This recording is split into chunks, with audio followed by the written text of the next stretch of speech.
Assalamualaikum warahmatullahi wabarakatuh. Pada video kali ini kita akan mengulas perjalanan pendidikan nasional Indonesia.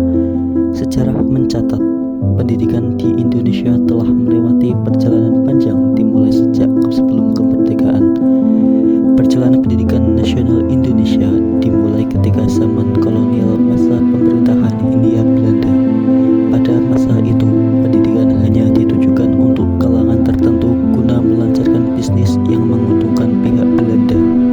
Rakyat hanya diberikan pengajaran membaca, menulis, dan berhitung seperlunya saja.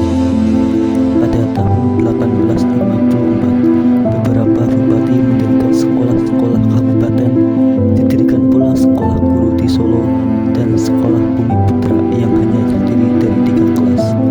Semua usaha mendirikan sekolah tersebut tak lain hanya untuk mendidik calon-calon pegawai dan pembantu perusahaan milik Belanda. Sistem pendidikan yang diterapkan pada masa kolonial menunjukkan sifat intelektualistik, materialistik, dan individualistik. Sama sekali tidak mengandung cita-cita kebudayaan. Sifat-sifat tersebut masih tetap diterapkan di sekolah-sekolah zaman kebangkitan nasional.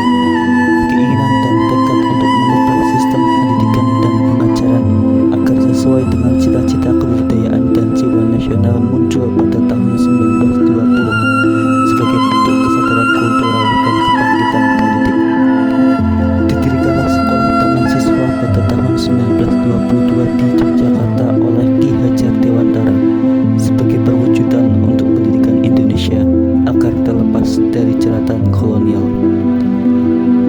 Setelah kemerdekaan, kondisi pendidikan Indonesia mengarah pada perubahan proses pembelajaran dan landasan pendidikan.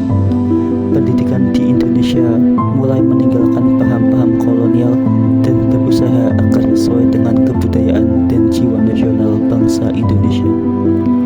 Memasuki abad ke-21, pendidikan di Indonesia tak hanya menekankan pada kebudayaan, melainkan juga pada keterampilan maupun kemampuan yang dibutuhkan untuk menghadapi tantangan zaman. Hal tersebut mengakibatkan kurikulum pendidikan di Indonesia mengalami beberapa kali perubahan dan perkembangan, dimulai sejak tahun 1947. Saat ini kurikulum yang berlaku di Indonesia adalah kurikulum merdeka dengan konsep merdeka belajar. Kurikulum ini diharapkan mampu sejalan dengan pemikiran Ki Hajar Dewantara yang menyatakan bahwa pendidikan bertujuan menuntun segala kekuatan kodrat yang ada pada anak agar mencapai keselamatan dan kebahagiaan. Proses pembelajaran berpusat pada siswa, di mana siswa bukan objek pembelajaran tetapi sebagai subjek belajar. Tugas pendidik adalah menuntun tumbuh hidupnya kekuatan kodrat yang dimiliki anak. Demikian ulasan singkat mengenai perjalanan pendidikan nasional Indonesia. Terima kasih, sampai jumpa di video selanjutnya.